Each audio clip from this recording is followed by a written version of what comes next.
স্বৈরাচার শেখ হাসিনার ভাগ্নি ও যুক্তরাজ্যের সাবেক শ্রমমন্ত্রী টিউলিপ সিদ্দিকের বিরুদ্ধে রেড অ্যালার্ট জারি করতে পারে ইন্টারপোল। পূর্বাচলে প্লট জালিয়াতির অভিযোগের শুনানিতে তিনি যদি হাজির না হন তাহলে এ নোটিশ জারি করা হতে পারে।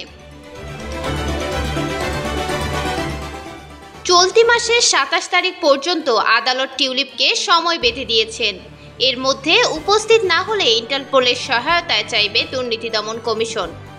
ব্রিটিশ সংবাদ মাধ্যম ডেইলি মেইলকে এ তথ্য জানিয়েছেন সংস্থাটির এক কর্মকর্তা।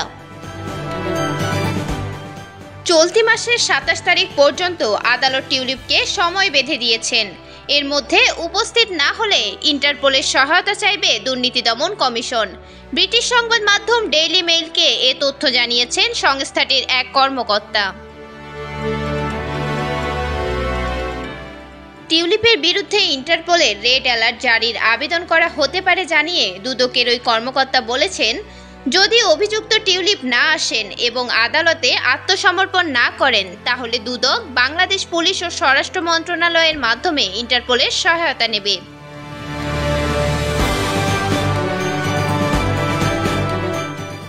তিনি আরও বলেন, যুক্তরাজ্য ১৯২৮ সাল থেকে ইন্টারপোলের একজন সম্মানিত সদস্য হিসেবে রয়েছে।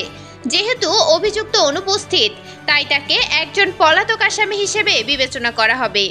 বাংলাদেশও ইন্টারপোলের সদস্য।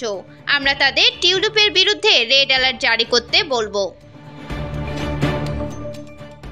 এদিকে বাংলাদেশে হওয়া মামলাগুলো লড়তে টিউলিপের আইনজীবীদের আনুষ্ঠানিক অনুরোধ জানানো হয়েছে। যুক্তরাজ্য ও বাংলাদেশের মধ্যে প্রত্যর্পণ চুক্তি রয়েছে।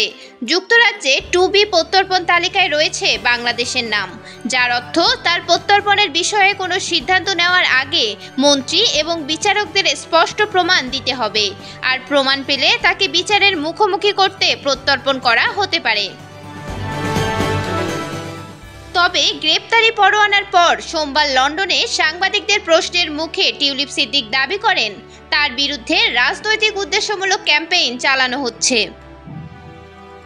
তিনি আরও বলেন, আমি নিশ্চিত আপনারা বুঝবেন যে এই রাজনৈতিক উদ্দেশ্য প্রণোদিত অপপ্রচারকে কোনো প্রসঙ্গ বা মন্তব্যের মাধ্যমে আমি বিশেষ গুরুত্ব দিতে পারি না।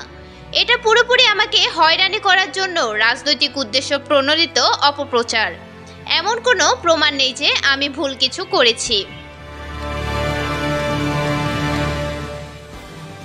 মিরাতুন জান্নাত, বিজনেস বাংলাদেশ নিউজ ডেস্ক।